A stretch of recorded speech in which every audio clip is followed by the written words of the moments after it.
ឪពុកផ្ដាំដល់នៅគុណលង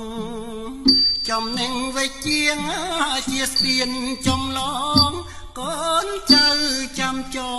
ងស្វះស្វែងគុំធ្លយទុកជាទ្រាំប្រសើរគប់នាំខ្លួនសុខទៅថ្ងៃក្រោយឪពុកគ្មានអ្វីទុកឲ្យកូនឡើយគឺពីងមីងហើយស្មើនឹងកាយា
ចនៅនីលោកីដល់បរលោកនាយផ្សព្វផ្សាយរាំងស្មីរុងរឿងរាំងសីពុំរលត់ឡើយលឺឆ្ងាយនឹងចាំឲ្យច្បាំងខំរូតរាំងណាកូនអើយពុនលឺពះថងឲ្យជួយកូនឲ្យស្បើយសុខសានដល់ត្រើយសុភមង្គល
ខាងក្នុងសង្ខ្លែបមកក្រអែបផ្អែមទេឥតមានមងសៅ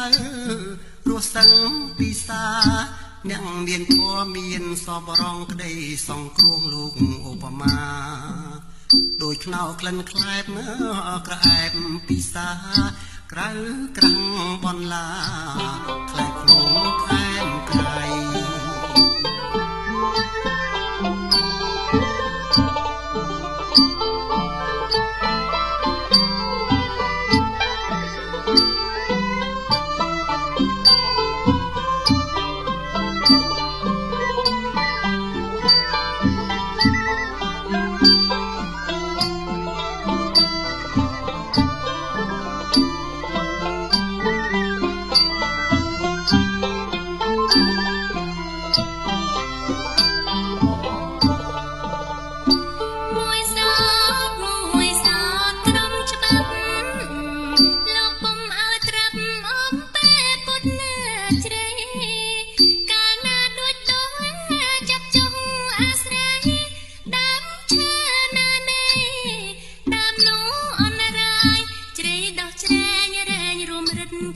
ជីវិតឈើនោះខ្សៃកូនអើយកុំត្រាប់ច្បាប់ជ្រៃណាថ្លៃ